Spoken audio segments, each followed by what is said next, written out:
Voilà, bonjour mesdames et messieurs, ravi de vous retrouver aujourd'hui encore une fois de plus à cette émission Convergence et Révolution culturelle.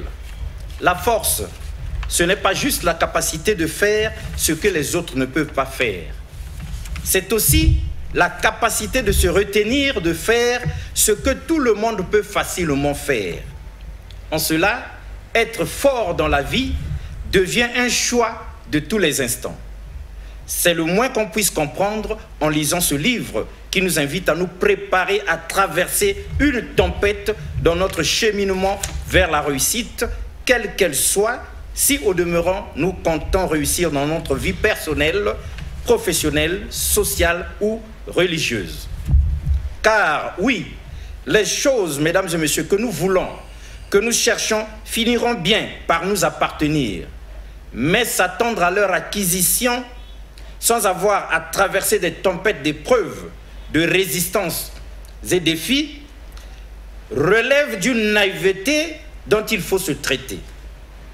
C'est comme être une femme qui veut accoucher sans passer par la douleur de l'enfantement ou un enfant qui veut marcher sans avoir à tomber, ou alors comme un agriculteur qui veut moissonner sans jamais avoir semé et cultivé. Il en va ainsi de tout ce qu'on entreprend dans la vie. Il y a la phase de décollage, les zones de turbulence, en cours de vol et enfin le beau temps à l'atterrissage. Dixon Klaus, bonjour. Bonjour Alexis Bongo. Alors nous sommes une fois de plus sur ce plateau de Convergence et Révolution culturelle, cette fois-ci pour décrypter un livre, votre rendez-vous dans la tempête. Le livre est du coach Mélodie Priscilla Boya. Alors quelle impression ça vous fait déjà de se pencher aujourd'hui sur ce livre, sinon de retrouver le coach sur le plateau de Convergence et Révolution culturelle? Ce livre est une sensibilisation. Ce livre est une conscientisation en vue de la réussite. Tous ceux qui aimeraient réussir, je pense, devraient lire ce livre. Moi, j'ai eu l'occasion de le parcourir. Ce livre vous donne des formules exactes qui vous permettraient d'obtenir des résultats que vous cherchez, relativement à la réussite, bien évidemment. Dans ce livre, on vous prévient, on vous avise sur ce qui précède la réussite. Vous savez, c'est comme Dieu dit, l'humilité précède la gloire. Mais c'est une façon pour Dieu de vous dire attention, pour devenir comme ceci, pour atteindre cette étape, pour atteindre vos objectifs, pour réussir, pour devenir ministre, pour devenir grand entrepreneur, il faudrait d'abord s'oublier. Oubliez ce que vous êtes pour mieux apprendre. Parce que lorsque vous êtes orgueilleux, lorsque vous vous sentez rempli, eh bien, ce qui pourrait vous servir pour réussir demain, de par l'orgueil que vous avez, eh bien, vous mettrez de côté ce qui s'avérerait important pour votre réussite. Parce que simplement, celui qui est orgueilleux pense connaître déjà. Et donc, c'est dans cette optique que s'inscrit justement Mélodie Boya. C'est dans cette optique que s'inscrit, je voudrais dire, ce livre. Parce qu'elle dit quoi, Mélodie Boya? Elle dit « Rendez-vous dans la tempête ». Et la tempête, c'est tout ce qui précède la réussite. C'est pourquoi elles disent que moi j'aime beaucoup votre mentalité. Comment est-ce que vous vous comportez lorsque vous êtes dans la tempête? Et c'est quoi la tempête? Eh bien, la tempête, c'est les problèmes, les difficultés, les échecs qui précèdent justement la réussite, les difficultés qui précèdent la réussite. Et le plus important est votre mentalité. Quelle est votre mentalité lorsque vous vous retrouvez dans des difficultés? C'est ça justement ce livre en question. La sagesse populaire, mesdames et messieurs, dit « vie égale problème ». Nous l'entendons tous et nous le savons tous. Sauf que lorsque nous nous heurtons à ces problèmes-là, nous oublions que c'est tout à fait naturel qu'il y ait ces problèmes. En tout cas, les experts, ce n'est pas nous, c'est plutôt le coach, une fois de plus, Mélodie Priscilla Boya, qui nous étonne encore. Parce que c'est une fille de chez nous, c'est une dame de chez nous. Elle est de chez nous, elle n'est pas d'ailleurs. Mais comment elle se comporte dans sa vie comme ceux d'ailleurs, ceux que nous contemplons à la télé, dans de grandes conférences, sur Internet, mais elle se comporte ainsi ici chez nous. Et chaque année qui passe, on dirait qu'elle vit exactement les enseignements qu'elle nous donne en tant que coach. Et elle gravit donc les marches du succès, à sa manière, contre vents et marées.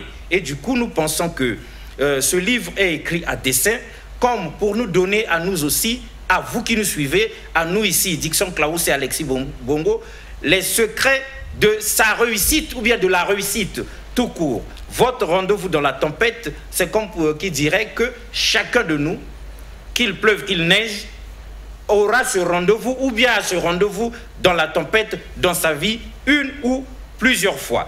Permettez-moi, oui, je voudrais quand même préciser, c'est vrai qu'elle parle plus ou moins de sa réussite, mais dans ce livre ici, il s'agit beaucoup plus de la réussite. Parce qu'il y a justement, dans ce livre, vous retrouverez des expériences de quelques grands hommes du monde. Dans ce livre, vous retrouverez des grandes citations qui vous préparent à la réussite. Donc, il s'agit beaucoup plus de la réussite et de moins en moins, je dirais, de la réussite de Mélodie Bouya. Ne soyons pas de ceux qui fuient la tempête et qui essaient d'atteindre sans aucune peine les résultats, sachant qu'il n'y a pas de fumée sans feu. Mélodie Bouya, bonjour. Bonjour, monsieur Alexis. Belle introduction. Wow. Merci beaucoup. Belle introduction. C'est parce qu'on est ravis de vous retrouver en fait sur ce plateau de Convergence et Révolution culturelle. Et nous savons très bien que quand vous arrivez, souvent vous remettez en question toutes nos convictions, toutes nos façons de faire les choses. Souvent, vous êtes comme un miroir qui nous montre nos défauts de management, nos défauts de comportement. Et donc, du coup, quand vous arrivez ici, chacun de nous essaie un peu d'arranger son apparence pour qu'il n'y ait pas trop de bic rouge du coach. Alors, coach, dites-nous, nous, Dickson et moi, nous n'avons fait que essayer de survoler la chose, d'essayer de l'interpréter avec notre œil de profane. Mais votre rendez-vous dans la tempête, c'est votre tout dernier livre. Voilà. C'est mon récent ouvrage et c'est merveilleux. Ce livre m'enseigne chaque jour que j'ouvre une page. Et quelquefois, je me demande... Même vous-même, vous le consultez aussi. Voilà. Bien sûr, quelquefois, je me demande, est-ce que c'est moi qui ai écrit le livre? Ah. Donc, c'est vraiment une richesse et c'est incroyable. Aujourd'hui, je pense que c'est un outil, un outil du 21e siècle pour toute personne qui veut vraiment réussir et qui veut dépasser les tempêtes de sa vie. Très bien. Votre premier, deuxième ou troisième livre, celui-ci? Deuxième livre. Deuxième livre. On peut nous rappeler ou bien rappeler aux téléspectateurs quel a été comme ça le tout premier qui vous avait amené sur ce plateau il y a quelques années? Bien sûr, le tout premier, c'était World Winner, donc le premier bébé. Et donc, voilà, nous avons aujourd'hui votre rendez-vous dans la tempête. Et je pense qu'on sent vraiment une différence entre l'auteur de World Winner hier et l'auteur de votre rendez-vous dans la tempête. Les années après, parce que j'ai quand même écrit, j'ai quand même passé 5 ans avant de sortir celui-ci. Et donc là, c'est vraiment la maturité qui parle, l'expérience maintenant, que quand j'écris World Winner, j'avais 22 ans et aujourd'hui, bon. Donc vous voyez un peu... Vous aviez 22 ans, mais vous étiez très jeune. À 22 ans, on n'écrit pas des livres, coach. Bon. Vous étiez quand même exceptionnel. Bien sûr, bien sûr. Et vous savez, en fait, dans la vie, il faut se découvrir tôt. Ah. Et je pense que, et aussi, ça s'adresse aux parents qui ont des enfants. Ma mère me dit que j'écrivais depuis l'âge de 8 ans, mais je pense que dans l'ignorance, elle ne pouvait pas canaliser, en fait, mon talent. Et moi-même, tout de suite, quand je suis à l'université, je me découvre en train de tout le temps écrire des citations. J'avais un collègue écrivain qui est aujourd'hui aussi à, je crois, 4 ouvrages, quelque chose comme ça, avec qui on faisait des compétitions d'écriture. J'écrivais une citation, il écrivait une autre, et on retenait les citations des uns et des autres. Et un jour, j'ai dit, ben, mon cher, je pense qu'on devait écrire des livres. Et donc, voilà comment on s'est mis à écrire. Et voilà, j'ai pris mon courage de pouvoir chercher une maison d'édition, de l'envoyer en France. Et c'est comme ça que j'ai eu la chance de m'être édité et sortir mon livre. Et à 23 ans déjà, j'étais ici sur les plateaux de DRC. Évidemment. Voilà. Et impressionnante à 23 ans. Coach, s'il vous était demandé de résumer en 2 ou 3 mots votre premier livre, World Winner, que diriez-vous aux téléspectateurs? Alors, un monde vainqueur est possible et tu peux en faire partie. Vraiment, ça, c'est la phrase phare de ce livre. C'est un livre qui appelle à la responsabilité des jeunes parce qu'aujourd'hui, on a des situations incroyables. Des jeunes de 25 ans, de 30 ans qui continuent à attendre la nourriture de leurs parents. Des jeunes qui se font toujours babysitter par les parents. Je vous rappelle que moi, je suis partie très jeune à l'étranger, je me suis prise en charge et vraiment, je me suis lancée dans l'entrepreneuriat. J'ai essayé pas mal de choses, j'ai échoué, j'ai pris des râteaux forcément, mais je suis là. Ça veut dire que plus tôt vous prenez vos responsabilités, plus tôt vous avez des chances de réussir.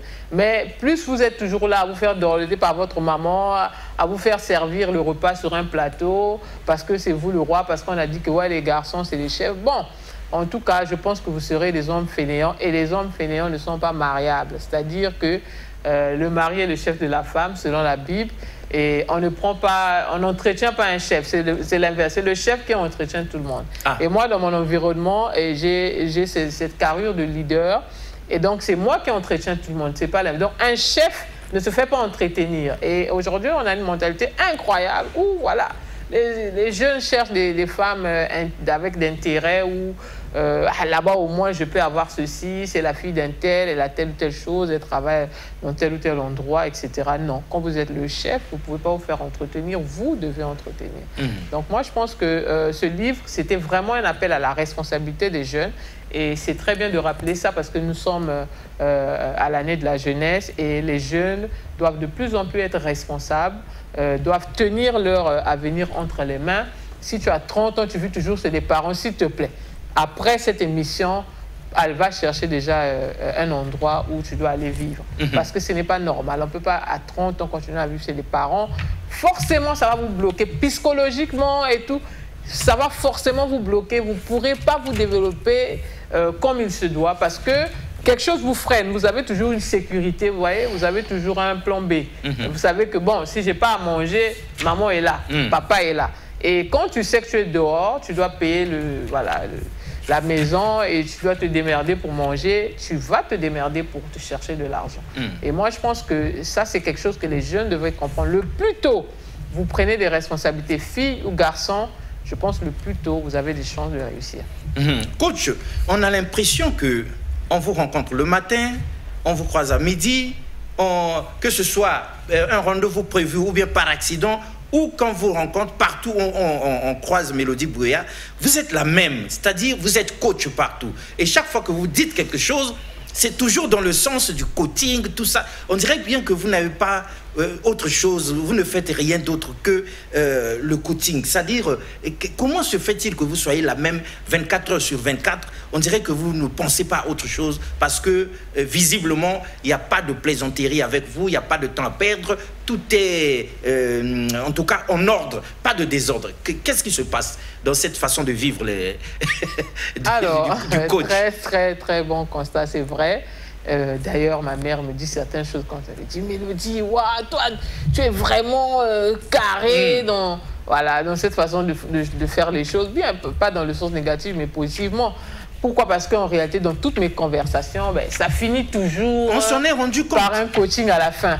Donc, même avec mes collaborateurs au travail, de tout, partout, en tout cas partout à la maison, même dans mes plaisanteries, ça finit toujours par le conseil du coach. Et je pense qu'aujourd'hui, la raison pour laquelle la plupart des gens ne réussissent pas, c'est parce que, un, ils sont dans la procrastination et deux, ils n'ont pas de mentor. Et aujourd'hui, je pense que beaucoup de gens ont plus grand besoin d'un mentor ou d'un coach. Pourquoi? Parce que quand vous vous faites accompagner, souvent il nous manque juste un accompagnement. Souvent il nous manque juste une phrase, quelqu'un pour nous encourager, quelqu'un pour nous dire non, là tu fais erreur, voici comment je devrais faire les choses. Donc souvent, je pense que, et c'est pour ça que je me rends disponible à toute occasion, en tout cas, je profite de donner un conseil de coach aux personnes qui m'entourent, partout. Quelquefois même, je taquine chez Casino, la personne qui me sert, qui fait passer mes courses et tout. Je profite de laisser un conseil de coach parce que je sais que les coachs sont rares et souvent, les coachs sont rares Et non seulement les coachs aussi coûtent cher, et les gens aussi n'ont pas la culture ou la mentalité de pouvoir se faire accompagner, de trouver un coach. En tout cas. Donc c'est pour ça que je profite vraiment du maximum de mon vivant à faire passer, en tout cas, un conseil de coach. Pour celui qui dira, je prends le conseil, ben, je pense que ça vaudra mieux pour lui parce que ça va l'emmener quelque part. Mesdames et messieurs, on l'aura compris depuis très longtemps, sauf que nous sommes têtus et que nous, les vieilles habitudes ont la peau dure. Nous n'arrivons pas à nous arrimer à la nouvelle donne, donc à la marche du monde. Le monde change, l'Afrique refuse de changer. Hein, les Congolais que nous sommes, les Africains que nous sommes, refusons de changer. Alors que avoir un mentor, avoir un coach, ça change tout parce qu'ils voient mieux les choses que nous. Ils ont une autre vision, une autre perception des choses, même les difficultés que nous vivons au quotidien. Ils peuvent les interpréter autrement. Et Mélodie Bouya est de ces coachs-là qui, là où nous disons difficulté, lui, elle trouve opportunité. Du coup, ça nous perturbe, nous. Parce que chez elle, rien ne lui fait peur. Donc, 2 ou 3 questions encore au coach Mélodie Bouya, avant que Dixon ne lui pose aussi 2 ou 3 questions qui vont lui être certainement inspirées par les nôtres. Et nous permettrons donc au coach de délivrer son message par rapport à ce très important livre. Alors, première question, parmi les 3 dernières qui restent, on vous a entendu dire, puisque vous êtes coach 24 heures sur 24 avant de monter sur ce plateau, on vous a entendu dire que le pauvre a une mentalité de pauvre et le riche a une mentalité de riche. Alors, explication.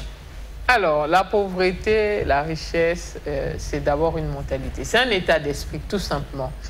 Et les pauvres sont dans la victimisation, c'est-à-dire, j'ai tel problème, donc c'est parce que. On trouve des raisons pour justifier notre pauvreté. Voyez, le riche n'a pas besoin de chercher des raisons pour justifier ses malheurs. Le riche prend la responsabilité et dit, ce qui se produit dans ma vie aujourd'hui, je suis le responsable. Point. Et comme je suis le responsable, je suis la personne attitrée pour trouver des solutions pour me sortir de telle ou telle galère. Or, le pauvre, il est vraiment dans l'état d'esprit de la victimisation. Pour lui, ses malheurs, si ce n'est pas ses parents, donc c'est l'État, si ce n'est pas l'État, en tout cas, c'est peut-être la catastrophe, le tsunami, je ne sais pas, l'incendie, etc. Donc, si ce n'est le diable et ses démons. Voilà, sinon même on va plus loin, hein, soit c'est Satan. Quelquefois même Satan s'étonne des problèmes des gens, parce qu'il se dit, mais ça c'est pas moi Seigneur. Donc, du coup, la pauvreté c'est vraiment plus un état d'esprit hein, que toute autre chose. Donc, avant d'être pauvre économiquement, parce que souvent les gens ils confondent, M. Alexis, quand je dis oui, le pauvre, mais toi tu dis toujours les pauvres et tout ça. Non, la pauvreté n'est pas ce que vous avez dans votre compte bancaire. La pauvreté n'est pas synonyme à votre condition économique aujourd'hui. La pauvreté est d'abord l'état d'esprit que vous avez.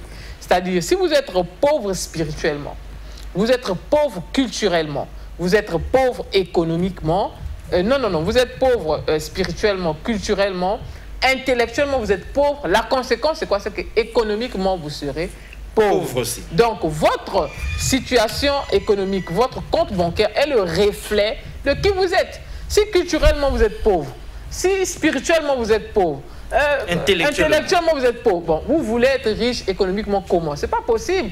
Parce que l'économie, c'est quoi? C'est seulement la somme des connaissances. Celui qui est plus riche que toi, il y a des choses qu'il connaît que toi, tu ne connais pas. C'est tout. Donc, l'argent vient au travers de la connaissance. Donc, moi, je pense qu'aujourd'hui, les gens doivent comprendre que d'abord, la pauvreté en elle-même est un état d'esprit. Les pauvres réfléchissent différemment, les riches réfléchissent différemment. Quand vous changez d'état d'esprit, même quand vous n'avez pas encore d'argent, tout de suite, votre paradigme, votre façon de penser change. Et donc, ça vous prédispose ou vous prédestine à la richesse. Ça prépare en fait votre réussite, votre richesse. Et vous aviez dit aussi que dans la vie, il faut toujours savoir anticiper. Ne jamais attendre que les problèmes arrivent pour penser à réfléchir. Bien sûr, je vous donne l'exemple de l'avion.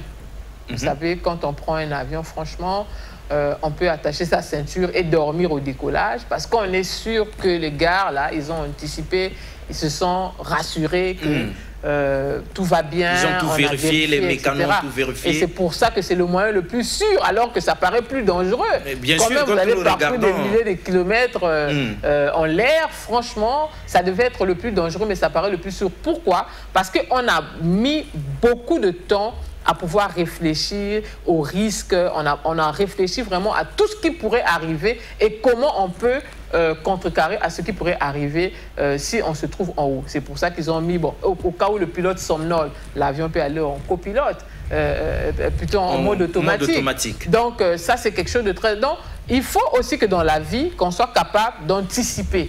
Un être humain, je pense que la vie est fragile, hein, on le sait tous, la vie est tellement fragile.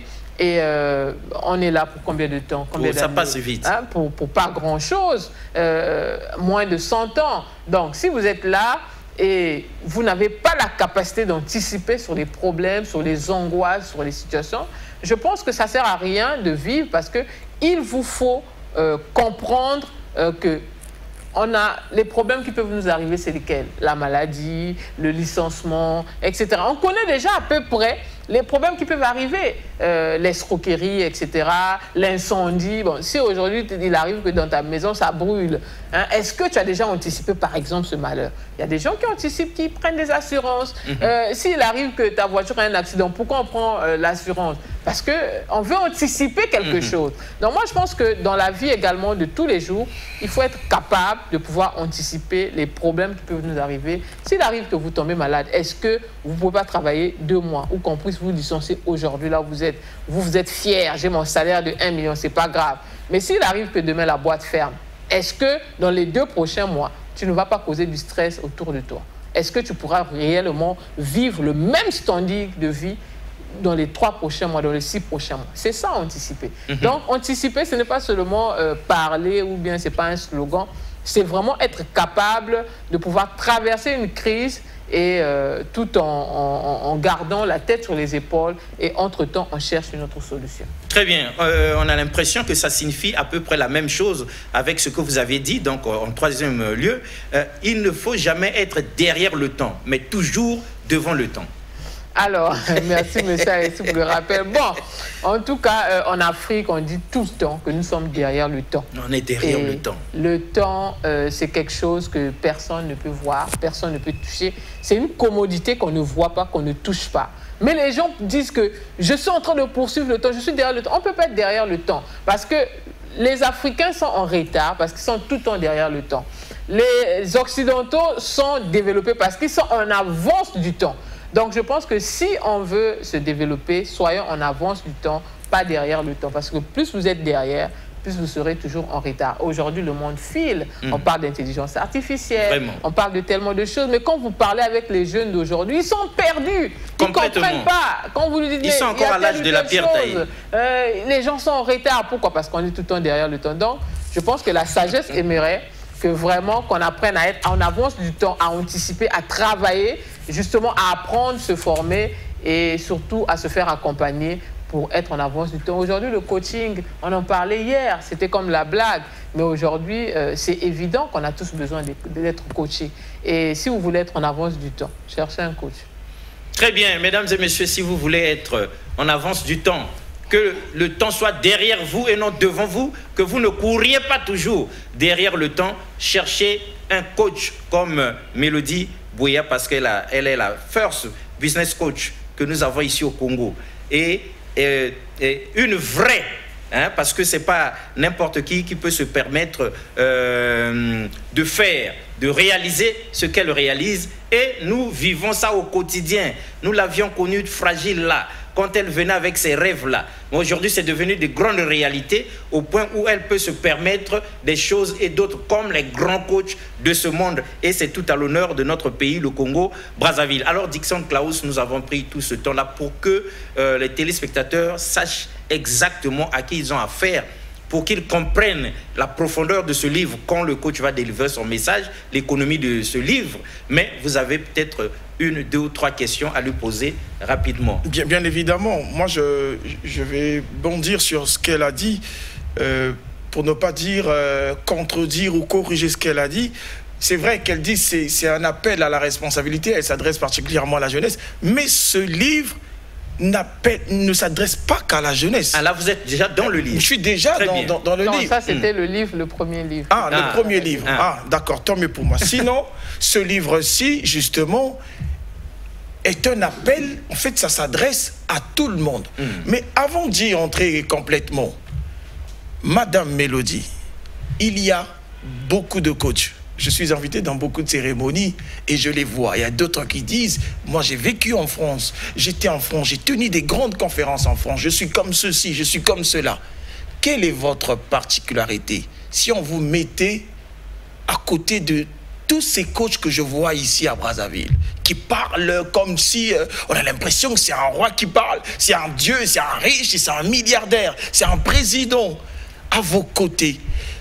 Qu'est-ce qui ferait que Mélodie se démarque de ces coachs-là? Ah ouais, ça c'est très bien. En réalité, je suis différente. Je ne suis pas celle qui est née en France. Je suis née au Congo. Je ne suis pas celle qui a étudié en France. Beaucoup de gens appellent ma mère, ouais, toi au moins tu as envoyé ta fille étudier aux États-Unis. Elle dit que, ah bon, elle a étudié ici, elle n'a pas étudié aux États-Unis. Donc, je ne suis pas celle-là, en tout cas, qui est venue de la royauté ou de je ne sais pas quel background. Je suis venue d'un background très faible. Et je me souviens quand je grandissais, ça je pense que ça va être très intéressant aux téléspectateurs, quand je grandissais, j'avais 3 rêves, monsieur Alexis. Ah, 3 rêves. Je rêvais numéro 1, devenir médecin. Et c'était mon rêve, vraiment l'un de mes rêves les plus chers. Je rêvais de devenir médecin. Et j'ai tout fait pour chercher à faire la médecine, je n'ai pas pu. Et mon deuxième rêve, c'est que je rêvais de devenir journaliste. Je me voyais devant les écrans, à la télévision et tout ça. Je me disais qu'un jour, je serais tout le temps, voilà, devant la caméra, je serais journaliste en train de présenter le journal, etc. Mais je pense que mon parcours ne m'a pas conduite à pouvoir le faire. La troisième chose, c'est que je m'étais toujours vue, je rêvais de devenir hôtesse de l'air. Je me disais, si je ne suis pas médecin, je serai journaliste. Si je ne suis pas journaliste, je serai hôtesse de l'air. Pourquoi? Parce que je voulais voyager. Je voulais être partout, dans beaucoup de pays dans le monde. Et je pensais que le moyen pour y arriver, c'était en étant hôtesse de l'air. Aujourd'hui, je ne suis ni médecin. Je ne suis ni journaliste. Je ne suis ni hôtesse de l'air. Mais mes 3 rêves se sont réalisés. Ah. Je ne suis pas médecin en portant une blouse blanche, en soignant les maladies du corps, mais je soigne les mentalités. Je ne suis pas médecin en injectant les gens et tout ça, en donnant des prescriptions, des médicaments, des ordonnances, mais je donne des ordonnances qui soignent la pauvreté et surtout la mentalité de la pauvreté. Je ne suis pas devenue journaliste, mais je suis partout dans les écrans. Les gens me suivent dans leur téléphone, dans leur maison, dans les télévisions, dans des chaînes internationales, partout. Je ne suis pas devenue hôtesse de l'air, mais je voyage partout à travers le monde. Tous les continents, j'ai pu visiter aujourd'hui. Donc je pense que la différence de Coach Mélodie, c'est que je connais les réalités que vous traversez. Je suis passée par là. Vous êtes certainement en difficulté. Vous traversez des moments où vous pleurez. Vous vous demandez, est-ce que mes enfants vont réussir? Vous vous dites que moi, j'ai mon petit salaire de fonctionnaire. Est-ce que j'ai été élevée par une maman fonctionnaire avec ce petit salaire? Je croule sous des dettes terribles. Est-ce que je peux me relever un jour? Est-ce que ça va marcher? Ça fait 3 mois que je suis au CHU, malade, etc. J'ai été malade et très malade, souvent au bord de la mort. Et je pense que la différence entre moi et tous les autres coachs qui viennent de France, qui parlent comme des présidents, qui parlent comme des ministres, qui parlent comme des milliardaires, c'est que moi, je connais la réalité de notre peuple. Je connais la réalité, je connais les difficultés que les gens traversent au quotidien et j'ai la solution pour eux. Très bien. C'est bon? Ouais, non, mais ça, c'est fort. Ça me rappelle un homme qui disait, c'est dans un film, il disait, votez-moi parce que moi, je connais vos difficultés. J'ai vécu dans le ghetto, j'ai vécu. Ne votez pas ceux qui ne connaissent pas vos difficultés. Madame Mélodie, il y a un détail quand même que moi j'aimerais ajouter, mais après je vais vous écouter parler. Moi, quand je vous suis, j'ai l'impression qu'il y a une sorte de prédisposition. Est-ce qu'on peut dire aujourd'hui que le bon coach ou être coach, il y a aussi une forme de prédisposition quand même? Alors, je crois beaucoup à la prédestinée. Je crois beaucoup à ça. Pour ceux qui croient en Dieu ou pour ceux qui prient, on parle de la prédestinée. C'est-à-dire que Dieu a prédestiné certaines personnes pour de telles ou telles choses. Et moi, je crois beaucoup à cela. Et je pense que moi, tout court, Dieu m'a prédestiné pour le succès. Dans quel domaine, je n'en sais rien. Mais ce qui est vrai, tout ce que je touche se transforme en succès. Et il y a quelque chose que j'ai de naturel, c'est vraiment la grâce de l'international. Et ça, Dieu m'a donné des nations. Et tout ce que je fais devient international. J'ai fait pas mal de choses, je me suis impliqué dans pas mal de projets. En tout cas, j'ai même embarqué des gens avec moi dans ces projets. Des gens qui n'ont jamais pris l'avion avec moi, tu travailles avec moi, tu es obligé, en fait, tu seras obligé de prendre l'avion. Parce que ce que je fais devient toujours international. Donc, je pense que Dieu m'a prédisposé à ça. Mais on dit que forcément Dieu m'a prédisposé à être coach ou à faire telle ou telle chose. Bon, ça, je n'en sais rien. Mais je pense que je suis prédestiné, 1, pour le succès, 2, pour l'international. C'est-à-dire que ma mission n'est pas focalisée que dans un pays ou dans mon pays.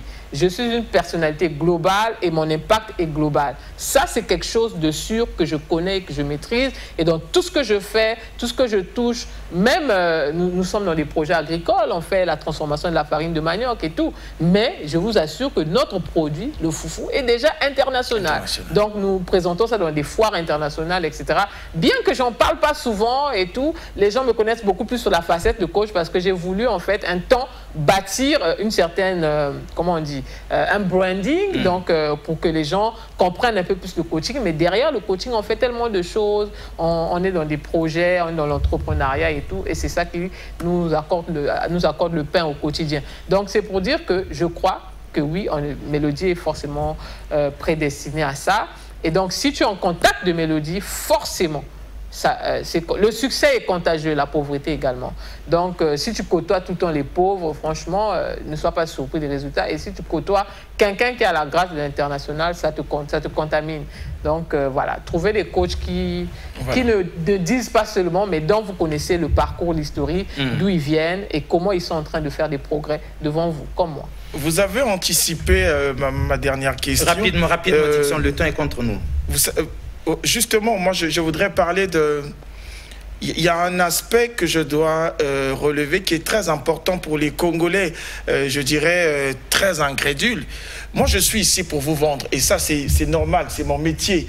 Madame Mélodie, moi, j'aimerais quand même que vous nous disiez qu'est-ce que vous avez, dans quel grand événement vous y avez participé, ou encore qu'est-ce que vous avez déjà réalisé en tant que coach. Ça, c'est très important pour les Congolais incrédules, qui quelquefois ceux qui ne croient jamais aux Congolais. Les Africains qui ne croient jamais aux Africains. Là. Voilà, c'est pourquoi j'ai dit que vous avez anticipé ma question, parce que vous avez parlé de voyage. Et ça, c'est très important pour les Congolais. Mais au-delà des voyages, Madame Mélodie, citez-nous ce que vous avez déjà réalisé ou encore dans quelle grande activité vous y avez participé. Vos faits de guerre, de coach. Alors, ça, c'est très bien sûr, il faut être pragmatique. Et j'aimerais dire ici qu'en 2020, j'ai fait venir un grand projet ici international au Congo. Beaucoup de gens le savent, vers Dawan. Et donc, j'ai été en contact avec cette entreprise-là.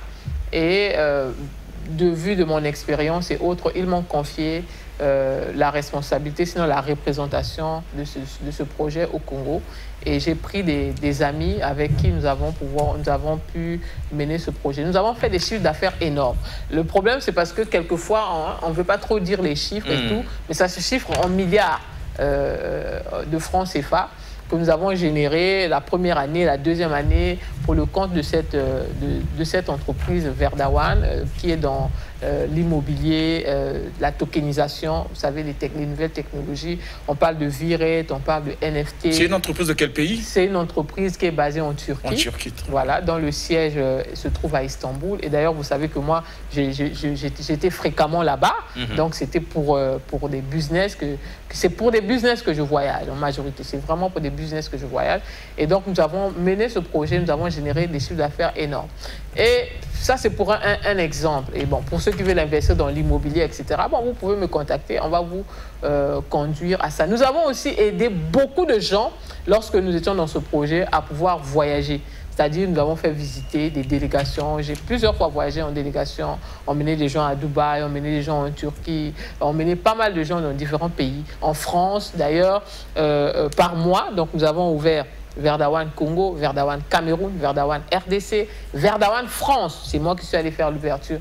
Donc, c'est pour dire que nous faisons des choses, bien que quelquefois la télé, on vient se limiter parce que le temps nous est imparti, etc. En dehors de ça, je travaille également dans des projets agricoles. Et donc, j'ai pu planter des vergers où nous avons aujourd'hui plus de 100 pieds d'avocatiers parce que nous visons quelque chose, c'est-à-dire demain peut-être se lancer dans le cosmétique, etc.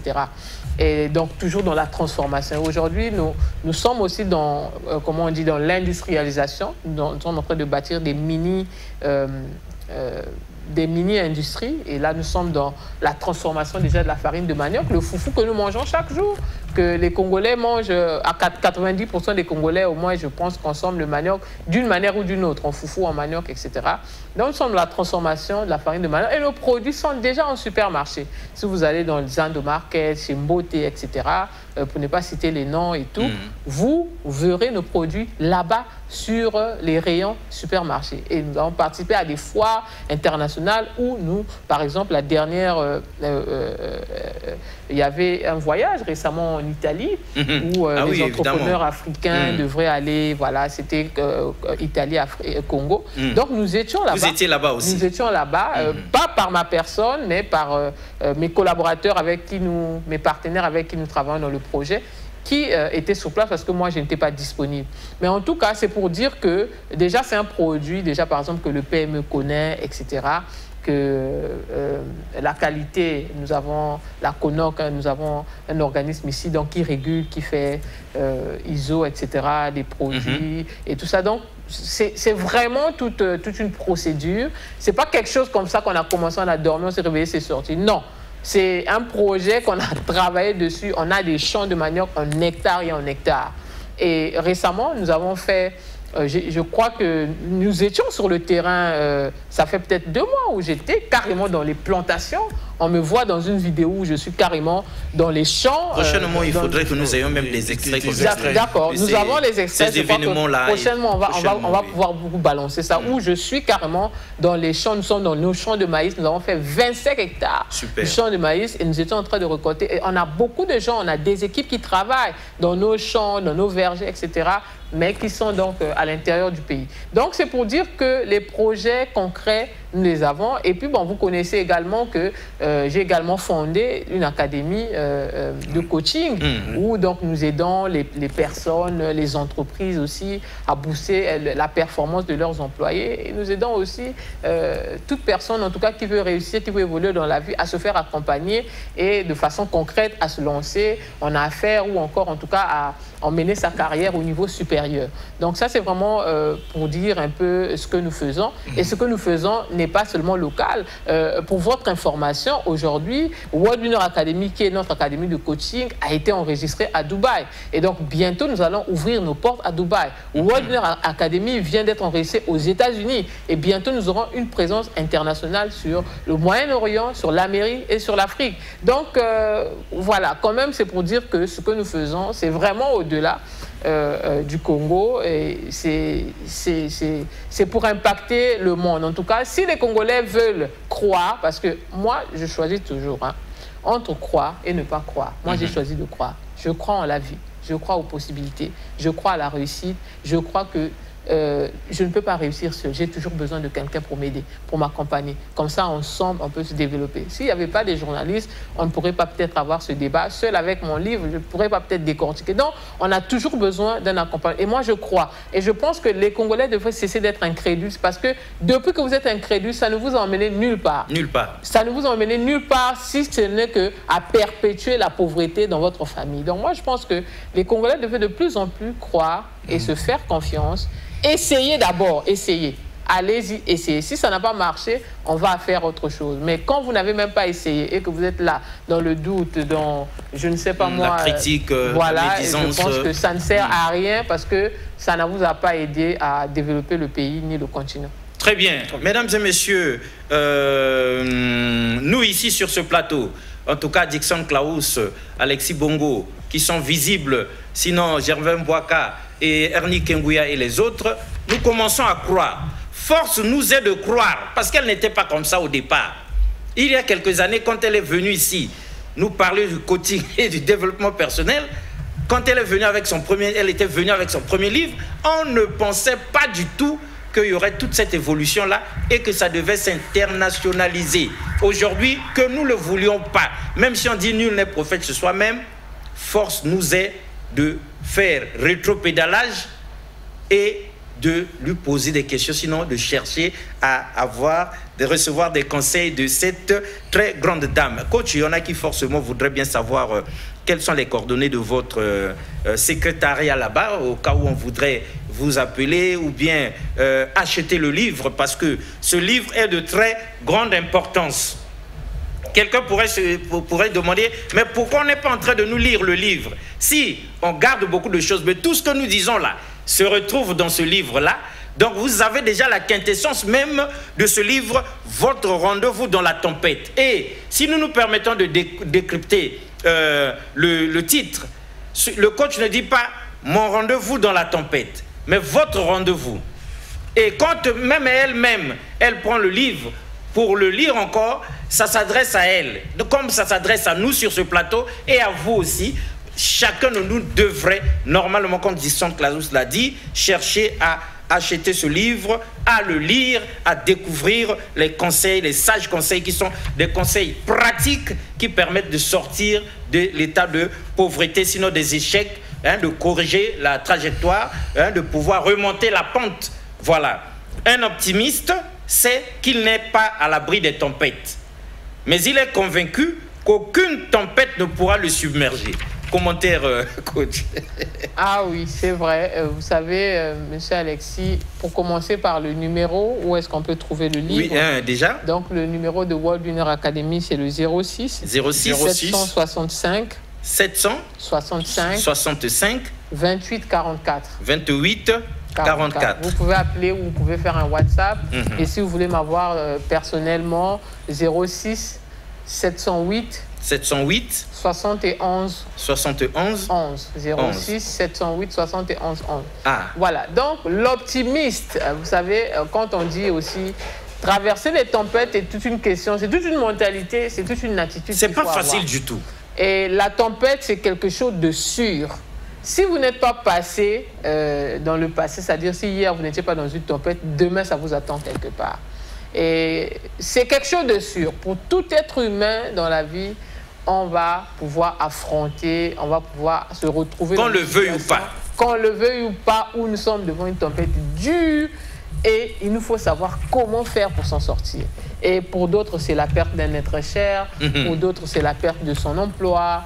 Pour d'autres, ça peut être le rejet aussi. Le divorce. Le divorce. En tout cas, peu importe. La trahison. La trahison. Forcément, dans la vie, on se retrouve toujours dans une tempête. Mais quelle est ton attitude lorsque tu traverses la tempête? Et je pense que l'attitude ici, c'est la clé. Toutes les personnes qui sont négatives ou pessimistes pendant qu'ils traversent des moments difficiles, je pense que ça ne leur sert à rien. Et je dis dans le livre que les moments difficiles créent les hommes forts. Le but pour lequel Dieu permet que nous traversons des tempêtes, c'est en réalité de nous rendre plus forts. Parce que ce qui ne nous tue pas nous rend plus forts. Et moi, je pense que sans les tempêtes que moi j'ai traversées, je ne serais pas la mélodie que je suis aujourd'hui. Ah non. Je pense que je suis la définition, sinon le résultat où, vous savez, quand on prend une orange et on presse l'orange, qu'est-ce qu'on C'est le jus qui sort. Le jus d'orange. Voilà. Quand on prend le lait et qu'on presse le lait et tout, on bat le lait, qu'est-ce qui sort? C'est du fromage. Exact. Donc, la pression, si on donne un coup de poing sur le nez de quelqu'un, qu'est-ce qui sort? Ah oui, du sang. Du sang, voilà. Donc, la pression du nez, voilà, ça produit le sang. La pression de l'orange produit du jus d'orange. La pression du lait, du fromage. Et donc, la pression du cerveau produit quoi, M. Alexis? Nous ne sommes pas coach. Très bien. Waouh. Moi, ça, je vais acclamer parce que j'ai compris, ce que madame veut dire. Oui. Voilà. Oui. Donc, si on pouvait tous presser nos cerveaux. Presser nos cerveaux. Qu'est-ce qu'on peut obtenir? L'intelligence, la créativité. Aujourd'hui, on voit comment les autres se développent. Les gens sont dans la créativité, l'invention. On trouve des solutions. Le cerveau, la pression du cerveau apporte la solution au problème. Donc, lorsque vous êtes dans la tempête, pressez votre cerveau. Parce que vous êtes devant une situation dure, difficile. Quelquefois, vous ne savez pas la porte de sortie. Vous cherchez la porte de sortie. Qu'est-ce qu'il faut faire? Il faut réfléchir, il faut donc presser son cerveau. Parce que quand on presse l'orange, c'est pour obtenir quelque chose. Et le jus d'orange nous sert à quelque chose. Exact. Quand on presse le lait, c'est pour obtenir quelque chose, le fromage. Et ça nous sert à quelque chose. Exact. Et la pression du cerveau, je vous assure, ça peut produire des immeubles, ça peut produire des voitures, ça peut produire des entreprises, ça peut produire tellement de choses, ça peut produire le développement d'une communauté, le changement de mentalité. Et si on peut tous presser nos cerveaux, l'Afrique ne sera plus jamais à terre. Très bien. C'est dit avec les mots qu'il faut, mesdames et messieurs. Pour ceux qui veulent savoir où c'est vendu, le livre, on peut l'avoir où? À la FNAC? En ce moment, pas à la FNAC de Brazzaville, de France, oui. Mais déjà, on peut l'avoir à World Junior Academy, au 22 rue Mboshi, Poto-Poto. On peut l'avoir aussi... 22 rue Mboshi, Poto-Poto. Ou World Winner Academy. Voilà. Ou encore appeler déjà les numéros que vous venez de prendre. On pourra vous diriger. Et aussi, on peut l'avoir en ligne sur Amazon pour ceux qui sont à l'étranger. Vous pouvez déjà l'avoir sur Amazon. Nous préparons une tournée mondiale de ce livre parce que le livre venait d'être traduit en espagnol. Donc, nous sommes attendus au Venezuela, au Guatemala, au Mexique. Mais non, vous n'irez pas sans nous. Mais quand même. Coach, mais attendez, vous voyagez avec des collaborateurs. Mais quand même, nous aussi, ça fait des années que nous aussi, on est en train de parler de ces choses. On doit aller quand même. Si les Congolais ne veulent pas lire, je vous assure, il y a déjà des gens qui nous ont lu au Venezuela et ils disent que c'est incroyable. Ils disent, c'est incroyable. Ce livre est une mine d'or. Donc, il y a des télévisions qui m'attendent là-bas, des radios qui nous attendent là-bas. Nous avons aussi traduit le livre en anglais. Donc, très bientôt, nous aurons la version anglaise sur Amazon et nous aurons aussi une tournée des pays anglophones, Nigeria, États-Unis, etc. Donc, c'est pour vous dire quoi? Réveillez-vous parce que ce livre va apporter de l'équilibre à votre vie. Si vous êtes déséquilibré, vous êtes amputé, vous êtes je ne sais pas comment, vraiment, ce livre...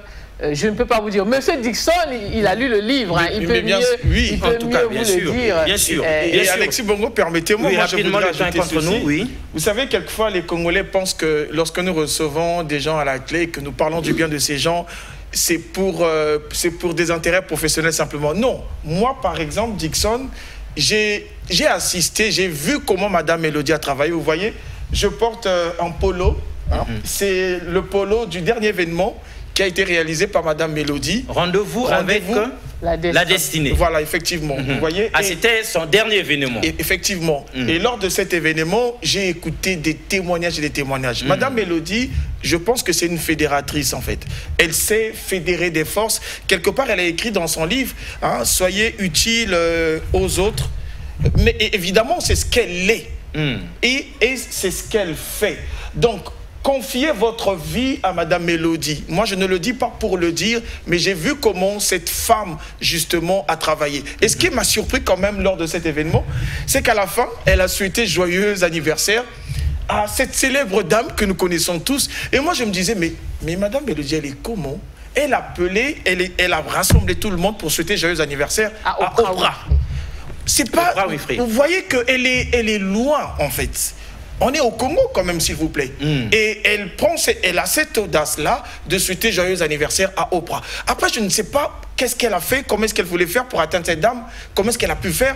Mais moi, j'étais marqué ce jour-là. C'est pour vous dire que c'est pas donné à n'importe qui. Et c'est pas donné aussi à n'importe quel coach. Et je vais finir par dire ceci, Madame rapidement. Mélodie. Dans ce livre, vous parlez de l'ordre des idées. Mettez de l'ordre dans vos idées. Vous parlez de la fatigue émotionnelle. Nos chefs d'entreprise, les chefs de famille, les gens. Parlez-nous un peu de... Mais comment vous pensez à tout ça? Ça veut dire quoi tout ça en fait, Madame Mélodie? Alors, Monsieur Dixon, il a beaucoup d'énergie quand il parle du rendez-vous avec de rendez-vous dans la tempête. Et c'est vrai, nous avons organisé un grand événement, mais d'ailleurs, la 3e édition arrive. Il est là, donc ça va être à Pointe-Noire. Réaliser votre plein potentiel. Voilà, ça va être à Pointe-Noire. Et ça se passe le 20 et le 21 juillet. Vraiment, vous êtes invités, vous êtes conviés à être là. Ça va chauffer, ça sera Hilton Hotel. Et je vous assure que c'est un événement qui rassemble plusieurs nationalités. Hilton Hotel, vous avez bien dit. Hilton Hotel. C'est un événement, lui, il est témoin, qui rassemble plusieurs nationalités. Et la fois passée, nous étions à plus de 7 nationalités. Donc vraiment, prenez part des entrepreneurs de haut niveau qui vous donnent leur parcours, leur témoignage. Parce qu'au Congo, on dit toujours, est-ce que c'est possible? C'est toujours le X qui a fait, Z qui a fait. Venez écouter vous-même live. Maintenant, pour revenir à M. Dickson, comment est-ce que je fais? Mettez de l'ordre dans vos idées. Vous savez pourquoi j'ai dit ça? Parce que j'ai fait un constat qu'au Congo, tout le monde a un projet. Si vous allez dans les maisons des gens, les gens écrivent des fascicules qui regorgent des projets. Tu dis, mais pourquoi tu n'as pas encore commencé le projet? Que ouais, j'attends le financement de 100 millions. Tu dis que ben, qui donc? Mais si tu n'as pas les 100 millions, tu fais comment? Et donc, vous allez voir quelqu'un qui a 6-7 projets. Du coup, il est en décalage. Je peux dire, moi, en ce moment, j'ai un peu de décalage horaire. Donc, lui, je ne sais pas auquel décalage. Donc, la personne est en décalage parce qu'il va embrasser trop de choses et il ne pourra réaliser rien. Raison pour laquelle, dans la vie, en principe, vous prenez un projet. Vous vous focalisez sur ce projet et vous le réalisez. Je vous rappelle, lorsque moi, je suis allé embrasser le projet Verdawan, je n'ai voulu rien faire d'autre.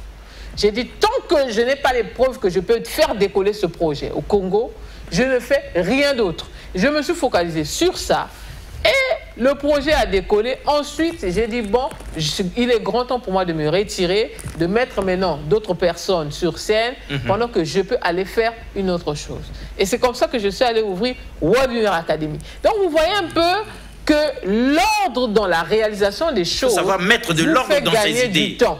Parce que lorsque vous êtes ici, vous faites ceci, c'est vous qui faites cela, après vous faites cela, vous ne pouvez même pas déléguer, vous embrassez tout, et vous croyez que vous êtes le super-héros, mais attention, vous n'êtes pas un super-héros. Vous êtes peut-être bon ou doué dans une seule compétence, mais comme vous n'êtes pas focalisé sur ça, vous voulez faire ça, c'est vous qui voulez préparer, c'est vous qui ouvrez la casserole pour compter les morceaux de viande, etc. Mais comment ça peut se passer? C'est pas possible. Donc, vous devrez savoir, moi, ma force, c'est laquelle. Vous faites une analyse de vos forces, de vos faiblesses, et en fonction de vos forces, parce que ce sont nos faiblesses qui nous empêchent à aller là où nous voulons arriver. Si vous êtes au niveau où vous êtes, c'est parce qu'il y a des faiblesses que vous avez qui vous empêchent d'aller de l'avant. Donc, vous devez faire une analyse de vos forces, de vos faiblesses. Et s'il faut maximiser les faiblesses, c'est-à-dire transformer les faiblesses en force, vous le faites et vous vous focalisez sur ça. Mais si vous voulez, c'est vous qui avez tel projet, demain c'est vous qui faites telle ou telle chose, je pense que ça vous regarde. Qui trop embrasse, mal étreint. Raison pour laquelle je parle de mettez de l'ordre dans vos idées. On a tous des idées, on a tous des projets, mais ce n'est pas tous les projets qui se réalisent malheureusement. Ce n'est pas tous les projets qui aboutissent. Tous les Congolais ont des projets, je vous assure, mais tous ne réalisent pas leurs projets. Pourquoi? Nombreux trouvent des excuses que c'est l'argent. Mais ce n'est pas l'argent qui fait le projet, c'est le projet qui fait l'argent.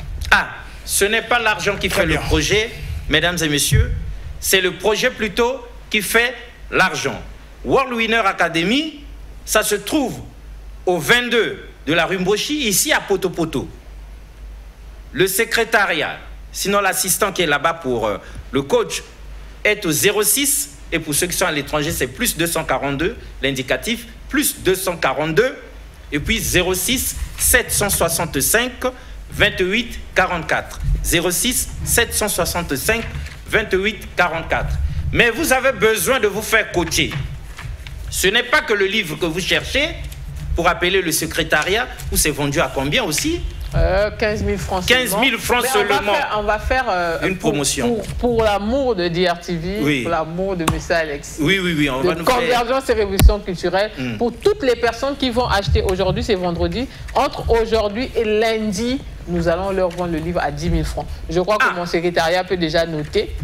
Exact. Entre aujourd'hui et lundi, tous ceux qui vont acheter le livre, donc dans les 3 jours, maintenant là, tous ceux qui vont l'acheter, l'achèteront donc à 10 000 francs seulement. Voilà, c'est ça ce que nous avions à donner comme information. Mais nous vous disons encore que si vous voulez vous faire coacher, avoir un mentor, avoir un coach en la personne de Mélodie Bouéa, vous l'appelez personnellement au plus 242, c'est l'indicatif 06 708 71 11.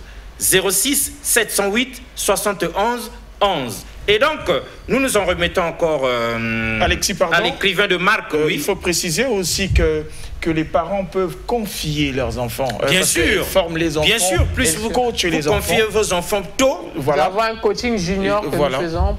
Moi j'ai déjà assisté. C'est les vacances en même temps. Les enfants peuvent rester avec le coach. J'ai déjà assisté à une remise de diplôme. Voilà, j'étais là. Super. Super. Très bien, on aime ce témoignage-là, Dixon, parce que là, au moins, ça nous rassure, parce que vous avez vécu des choses et vous nous en parlez. Donc, les enfants, on doit déjà leur donner une direction à suivre. On doit déjà les... pas pourrir les enfants à suivre des dessins animés du matin au soir. Ça gaspille. Des dessins animés qui pour rien. Et ça se ressent tous les jours. Devant l'écran, devant la télévision, c'est le résultat de la génération que nous avons aujourd'hui. On pense qu'on met la télé pour se débarrasser. Je suis allé dans les maisons des riches et c'est vrai que j'ai vu une grande télé, mais il y avait surtout une grande bibliothèque. Emmenez vos enfants à Webinaire Academy, on va les apprendre des valeurs, on va les apprendre la culture de la lecture, comment développer son cerveau et autres. Et je pense que vous n'allez jamais regretter cet investissement. Et quelque part, vous avez dit dans votre livre, pourquoi avez-vous cru aux mensonges de la télévision et aux mensonges de vos mères et de vos pères, je pense. Vous l'avez dit dans votre livre. Bien sûr. La télévision du monde, le mensonge de la télévision. La télévision, finalement, est menteuse. La télévision ment. Moi, très tôt, vous savez que je n'ai pas suivi des dessins animés, mais monsieur Alexis, je suis un enfant incroyable. Parce que je trouvais que c'était du mensonge. Comment la banane pouvait avoir une bouche et des pieds et puis parler? Comment la lune parlait? Et quand moi, je sors, j'observe la lune, je vois que la lune, elle est silencieuse. Quand on me présente la banane, je sais que c'est pour manger. C'est pas que la banane réelle qui marche et qui passe. Je disais, mais dis donc, c'est du mensonge. Donc, du coup, tout de suite, j'ai compris que la télé montait et je me suis retiré de ça. Super. J'ai préféré lire parce qu'au moins, je savais que lire, j'étais en contact avec l'auteur, bien que je ne pouvais pas lire à l'époque. Quand j'étais enfant, il y avait des livres qui m'ont bercé, comme Victor Hugo et tout ça. Donc, je préférais lire parce que je savais au moins que c'était quelqu'un de réel qui avait écrit. Que voilà, les dessins animés, une banane, une voiture qui parle et tout, c'est incroyable. Donc la télévision ment et aujourd'hui, c'est encore plus grave parce que ce qu'on voit à la télé, franchement, ça ne fait que détruire et détruire notre génération. Très bien. Savez-vous, mesdames et messieurs, saviez-vous que les grandes tempêtes dans votre vie sont le signe d'une glorieuse destinée? En effet, le Créateur, pour tester notre capacité de résilience et notre détermination à réussir, met sur notre chemin divers défis et challenges à relever. Oui, les moments difficiles créent les hommes forts. L'essentiel étant de rester focalisé et passionné dans tout ce que vous entreprenez. L'objectif principal de cet ouvrage est de vous éclairer sur les multiples opportunités dissimulées derrière les épreuves de la vie. À travers des stratégies vous permettant de créer votre propre succès et de transformer votre talent en business, ce livre du coach Mélodie Bouéa, ce livre vous donne les outils nécessaires pour améliorer considérablement vos performances et apporter de l'équilibre dans votre vie. Le chemin à suivre pour le développement et l'expansion, s'il vous plaît, est assez tortueux et très souvent lent. Néanmoins, ayez foi en Dieu et croyez en vos capacités. Si votre vision est claire, ne perdez plus le temps à hésiter. Plongez en immersion dans ce livre et laissez-vous bercer par la douce mélodie de l'espoir et du succès.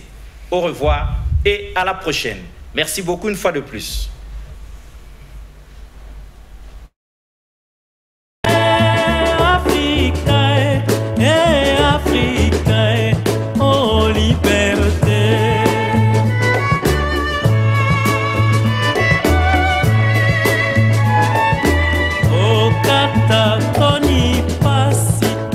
Soki na kati, poteka